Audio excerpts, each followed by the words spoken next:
ধৈর্যচ্যুতি ঘটে গেলে এই এলাকার মানুষ চুপচাপ বসে নাও থাকতে পারে, যে কোনো সময় আইন শৃঙ্খলা পরিস্থিতির অবনতি ঘটতে পারে।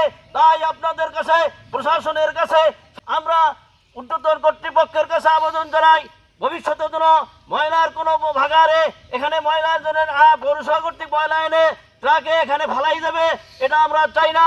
আমরা চাই এই ঊর্ধ্বতন কর্তৃপক্ষের জানুক, তারা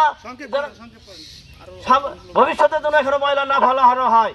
বিগত দিন থেকেই আমাদের এইভাবে মানববন্ধন এবং এইভাবে আলোচনা, কিন্তু কোনো পদক্ষেপ জেলা প্রশাসক এবং আইন শৃঙ্খলা এবং বিশ্ব অধিদপ্তর কোনো পদক্ষেপ নিতেছে না। আমি চাই অতি তাড়াতাড়ি এখান থেকে ময়লাকে অন্যত্র নেওয়া হোক।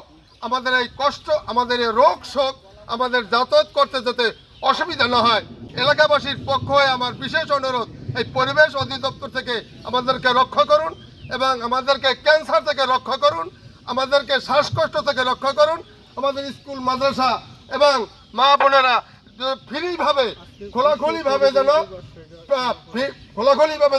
তাদের স্কুলে, মসজিদে, গন্তব্যস্থলে এবং বাজারে খোলাভাবে ফ্রিভাবে স্বাধীনভাবে যেন যাতায়াত করতে পারে।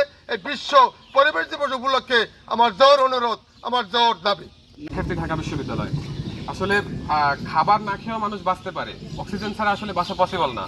তো আমাদের অক্সিজেনই যদি দূষিত হয়, তাহলে আমাদের জীবন ঝুঁকি যে কোন পর্যায়ে আছে এটা আসলে সবাই বুঝতে পারতেছে। তো এখানে যে এই যে বিগত 6 মাস যাবৎ ময়লা ফেলা হচ্ছে, এটার মানে আইনি প্রসেসের জন্য আমরা ডিসি বরাবর, তারপর পৌর প্রশাসক বরাবর, পরিবেশ অধিদপ্তর বরাবর আমরা স্মারকলিপি দিয়েছি। আমরা আইনের যত আর কি সিস্টেম আছে আমরা এটা অনুসরণ করার চেষ্টা করছি, কিন্তু তাদের পক্ষ থেকে আমরা কোনোরূপ পজিটিভ কোনো রেসপন্স আমরা পাইনি। অতএব আমি সম্মানিত জেলা প্রশাসক মহোদয়, পৌর প্রশাসক মহোদয় দৃষ্টি আকর্ষণ করে বলতেছি, জনমতের উপরে কিন্তু কোনো আইন হয় না।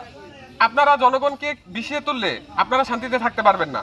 এইখানে একটা শিক্ষা প্রতিষ্ঠান আছে, পাশাপাশি মসজিদ আছে, বাজার আছে এবং একটা ঘনবসতিপূর্ণ এলাকা। এইখানে যদি আপনারা ময়লা ফেলে পরিবেশ দূষণ করেন, তাহলে এটা জনগণ কিন্তু কখনো মেনে নেবে না। এই ময়লা ফেলার কারণে আমাদের স্বাস্থ্য ঝুঁকি যে কি পরিমাণে বাড়তেছে, এটা ভাষায় প্রকাশ করার মতো না। বাচ্চারা স্বাস্থ্য ঝুঁকিতে আছে, বয়স্করা স্বাস্থ্য ঝুঁকিতে আছে। আমরা ঠিকমতো খাবার খেতে পারতেছি না, আমরা ঠিকমতো চলাচল করতে পারতেছি না। প্রথমেই যেটা বলছি, আমরা যদি শ্বাসই না নিতে পারি, তাহলে আমাদের বেঁচে থাকাটাই তো আপনার হচ্ছে সবচেয়ে ঝুঁকিপূর্ণ হয়ে যাবে। অতএব সম্মানিত জেলা প্রশাসক মহোদয়, পৌর প্রশাসক মহোদয় এবং সম্মানিত ডিসি মহোদয়, আপনি যত দ্রুত সম্ভব এখান থেকে এটা উচ্ছেদ করুন, নইলে জনতা কিন্তু তাদের রায় তাদের হাতে তুলে নিতে বাধ্য হবে। আনন্দের মুহূর্তে কোনো উৎসবের জন্য দাঁড়াই নাই, আমরা এখানে দাঁড়িয়েছি আমাদের বাঁচার অধিকার নিয়ে, আইনের অধিকার নিয়ে, স্বাস্থ্য সুরক্ষার অধিকার নিয়ে।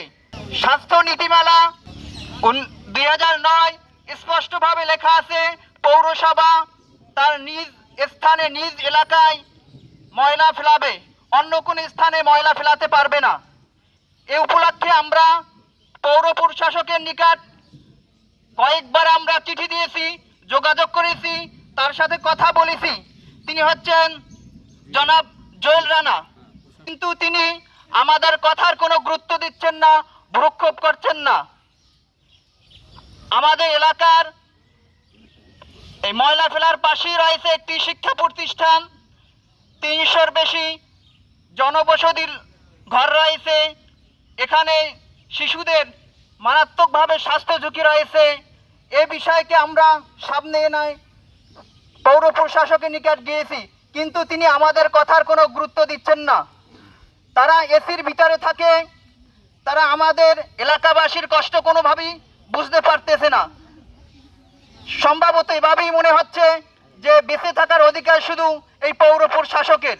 তিনি একজন, আমরা ভেবেছি তিনি একজন সৎ ব্যক্তি, শিক্ষিত লোক, তিনি আমাদের কথার মূল্যায়ন করবেন, কিন্তু তিনি আমাদের কথার কোনোই মূল্যায়ন করছেন না। আমরা চাচ্ছি যে ইদ্রাকপুরে, লহালিয়ায় কোনোভাবেই কোনো ময়লা ফেলাতে পারবে না।